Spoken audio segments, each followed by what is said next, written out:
আসসালামু আলাইকুম। সুপ্রিয় দর্শক শ্রোতা, আপনারা জানেন যে বিশ্ব বাজারে যখন তেলের দাম ঊর্ধ্বগতি, বিশ্ববাজারে যখন তেলের দাম ঊর্ধ্বগতি, ঠিক তখনই বাংলাদেশের বাজারে প্রতি লিটারে 16 থেকে 17 টাকা লোকসান দিচ্ছে সরকার।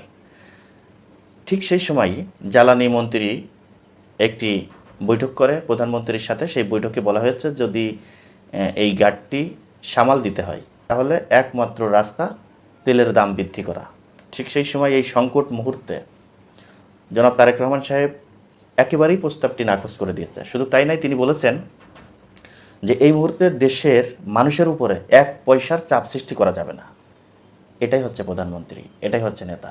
সেই আওয়ামী লীগের সময় আপনাদের মনে আছে এক লাফে প্রায় 60 থেকে 70 টাকা 1 লিটার তেলে বৃদ্ধি পেয়েছিল। সেটা গ্রহণ করতে মানুষের অনেক কষ্ট হয়েছে। সেই চাপ এখনও সামাল দিচ্ছে। ঠিক সেই সময় দেশে ইরান ইসরায়েল যুদ্ধ শুরু হয়েছে।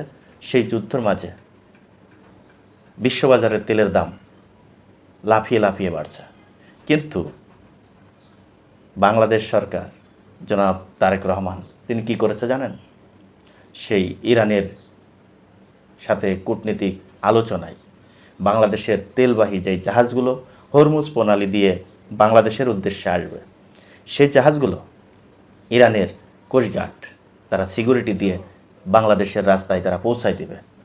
দেখেন, যেখানে ইরান হরমুজ প্রণালী দিয়ে যেই সমস্ত মার্কিন জাহাজগুলো তারা ধ্বংস করে দিচ্ছে, মার্কিন তেলের জাহাজগুলো, মার্কিনীদের তেলের জাহাজগুলো, এবং তাদের সাথে যেই সমস্ত দেশের যোগাযোগ ব্যবস্থা ভালো, সম্পর্ক যাদের ভালো, তাদের তেলের জাহাজগুলো যখন তারা বোমা মেরে, এক কথায় বোমা মেরে তারা জ্বালিয়ে দিচ্ছে এবং যেতে দিচ্ছে না, ঠিক তখন বাংলাদেশ এমনই একটা সুসম্পর্ক ইরানের সাথে গড়ে তুলেছে, যেই সুসম্পর্ক কারণে আজকে বাংলাদেশের তেলের জাহাজগুলো ইরানের কোস্টগার্ড সিকিউরিটি দিয়ে তারা বাংলাদেশের রাস্তায় পৌঁছায় দিচ্ছে।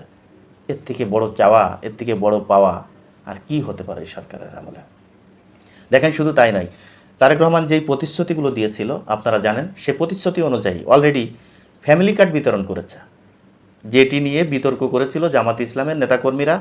জামাত ইসলামের বড় বড় নেতারা যেটা নিয়ে আপত্তি জানিয়েছিল যে এটা কখনো সম্ভব না, এটা ভুয়া, সেই ভুয়া কথাটি বাস্তবায়ন করেছে এবং 20,000 কিলোমিটার খাল খননের যেই কাজ ইতিমধ্যে উদ্বোধন করেছে, সেটা শুরু করবে এই মার্চ মাস থেকে শুরু করবে। ঈদের পর থেকেই এই কাজগুলো শুরু হবে। তারেক রহমান যে কথাগুলো নির্বাচনের আগে প্রতিশ্রুতি দিয়েছিল, সেই কথা অনুযায়ী তিনি সেই কথা রাখার জন্য তিনি চেষ্টা করছে। শুধু চেষ্টা না, সেটা বাস্তবায়ন করছে। এটা দেখে সাধারণ মানুষ আশ্চর্য হচ্ছে যে এটা কীভাবে সম্ভব এত দ্রুত।